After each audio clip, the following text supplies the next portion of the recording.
नमस्कार, जी मध्य प्रदेश छत्तीसगढ़ देख रहे हैं आप। मैं हूं आपके साथ कोमल गंगवार। 23 की सरकार में आपका स्वागत है। सवाल यही है, 2023 में मध्य प्रदेश और छत्तीसगढ़ का मुख्यमंत्री कौन बनेगा, किसकी होगी सरकार? क्योंकि इस वक्त चुनावी घमासान चल रहा है।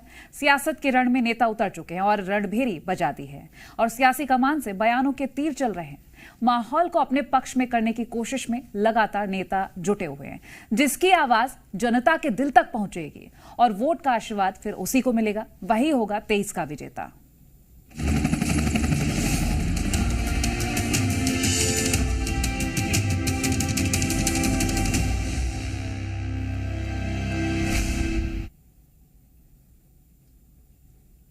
चुनावी मौसम में मध्य प्रदेश की धरती पर दिग्गज नेता दहाड़ रहे हैं। आज धार में प्रियंका गांधी ने बीजेपी पर प्रहार किया है और घोटालों से लेकर ईडी तक की बात की है। पीएम मोदी को घेरा और मध्य प्रदेश सरकार पर भी कई आरोप लगाए हैं। प्रियंका ने तो यहां तक कह दिया कि शिशुपाल के अत्याचार का घड़ा भर गया है, यानी कि अब चुनावी लड़ाई आर पार की हो गई है।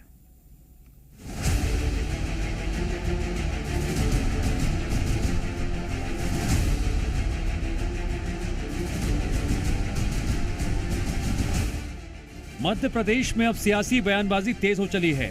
नेता अब जमकर एक दूसरे पर हमला कर रहे हैं। कांग्रेस महासचिव प्रियंका गांधी आज धार के दौरे पर रहीं, जहां उन्होंने सबसे पहले मोहनखेड़ा में जैन तीर्थ स्थल पहुंचकर माथा टेका। दरअसल मोहनखेड़ा कांग्रेस के लिए शुभ माना जाता है। कांग्रेस के कई बड़े नेताओं ने यहीं से अपने चुनावी अभियान की शुरुआत की है। इंदिरा गांधी ने भी कई बड़े चुनावी कार्यक्रम यहीं से किए थे।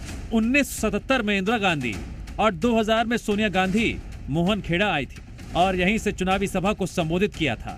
उस वक्त कांग्रेस को यहां से खूब जन समर्थन मिला। कांग्रेस की हमेशा जब भी चुनाव हुए वहाँ धार में मीटिंग हुई है। मोहनखेड़ा में इंदिरा गांधी हमेशा आई, वहाँ राजीव गांधी आए, अब प्रियंका गांधी आ रही है। शुभ भी है और मध्य प्रदेश में तो शुभ ही शुभ है, क्योंकि अब 114 नहीं 174 से ज्यादा कांग्रेस सीट आएंगी, जिससे कोई खरीद फरोख्त न कर सके। अब उसी परंपरा को आगे बढ़ाते हुए प्रियंका गांधी ने मोहनखेड़ा में मत्था टेका। उसके बाद जन आक्रोश सभा को संबोधित किया। इस दौरान प्रियंका गांधी ने बीजेपी पर जमकर हमला बोला। प्रियंका गांधी ने कहा, एमपी में 18 साल में 250 से ज्यादा घोटाले हुए, लेकिन ईडी उनके अधिकारियों और नेताओं के घर नहीं पहुंची। 250 से ज्यादा, 250 से ज्यादा घोटाले हुए हैं। अगर हम उसकी लिस्ट बनाने चले तो हम यहाँ पे 2 घंटे के लिए खड़े रहेंगे। बच्चों के पोषण का घोटाला, मिड डे मील का घोटाला, बच्चों के एडमिशन का घोटाला, यहाँ व्यापम का घोटाला हुआ, 50 से अधिक लोगों की मौत हुई। इन्होंने जांच कराई। ये जो ईडी ये सबके घर भेज देते हैं एजेंसियों को, पता चला कि किसी ने इनके खिलाफ कुछ कह दिया, लिख दिया, एकदम ईडी पहुंच गई उनके घर।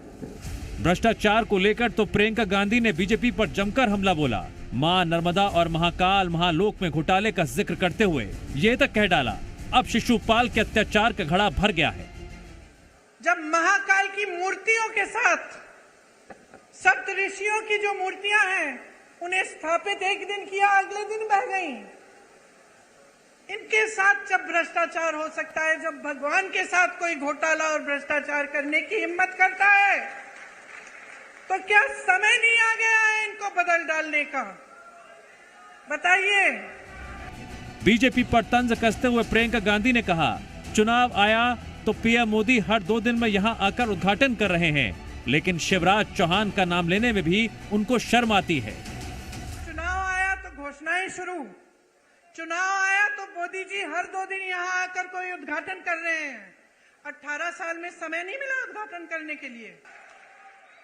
ये पुल, ये सड़कें, ये सब विकास की बातें ये पहले नहीं हो सकती थी? क्या समझ रखा है आपको भाइयों और बहनों? अरे जागो, इनको सिखाओ। धार से पहले प्रियंका गांधी ग्वालियर और जबलपुर आ चुकी हैं, लेकिन इस बार यहां आने का मकसद मालवा निमाड़ के वोटरों को साधना है। अब आपको बताते हैं मालवा निमाड़ की सीटों का गणित क्या है। इस रीजन में विधानसभा की कुल 66 सीटें हैं। 2018 के विधानसभा चुनाव में कांग्रेस ने 35 सीटों पर कब्जा किया था, जबकि बीजेपी ने 28 सीटें जीती थी और 3 सीट अन्य के खाते में गई थी। गड़े मुर्दे उखड़ने लगे हैं। घोटालों को लेकर शिवराज घिरने लगे हैं। प्रियंका गांधी मध्य प्रदेश पहुंची तो मालवा निर्माण की धरा से शिवराज सरकार पर भड़कती नजर आई। बीते 18 सालों में 250 से ज्यादा घोटाले करने का संगीन आरोप सीएम शिवराज पर प्रियंका गांधी ने लगाया। साथ ही साथ बीजेपी ने जिस कदर शिवराज सिंह चौहान को दरकिनार किया है, मौका गांधी को मिल गया। उन्होंने कहा पीएम मोदी को सीएम शिवराज का नाम लेने में शर्म आती है। कुल मिलाकर इलेक्शन ईयर में सीएम शिवराज सिंह चौहान विपक्ष के निशाने पर नजर आ रहे हैं। मध्य प्रदेश में इस बार कांग्रेस पूरी प्लानिंग के साथ हर रीजन को टच कर रही है और वोटरों को लुभाने की पूरी कोशिश की जा रही है। साथ ही एमपी सरकार पर भी हमला बोला जा रहा है। लेकिन सवाल ये है, चुनाव में कांग्रेस की रणनीति कितनी असरदार रहेगी? ब्यूरो रिपोर्ट, जी मीडिया। जहां धार में प्रियंका गांधी ने दहाड़ लगाई, वहीं जबलपुर में पीएम नरेंद्र मोदी भी कांग्रेस पर जमकर बरसे हैं। भ्रष्टाचार के मुद्दे पर पीएम ने कांग्रेस को घेरते हुए साफ कहा कि न गरीबों का पैसा लुटने दूंगा और न कांग्रेस के नेताओं की तिजोरी भरने दूंगा। यानी कि पीएम मोदी का मैसेज साफ है कि इस बार के चुनाव में मध्य प्रदेश में भ्रष्टाचार बड़ा मुद्दा रहने वाला है। तभी तो पीएम मोदी भ्रष्टाचार को लेकर बार बार कांग्रेस पर प्रहार कर रहे हैं।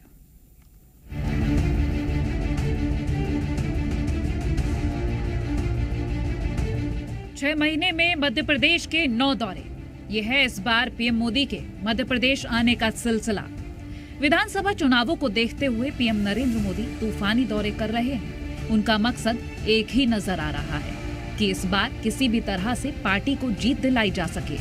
इसीलिए पीएम मोदी मध्य प्रदेश में उद्घाटन और शिलान्यास कर रहे हैं और जनता को लुभाने की पूरी कोशिश में हैं। आज पीएम मोदी ने जबलपुर का दौरा किया और कांग्रेस पर जमकर प्रहार किया है और कहा कि ना गरीबों का पैसा लुटने दूंगा और ना ही कांग्रेस के नेताओं की तिजोरी भरने दूंगा।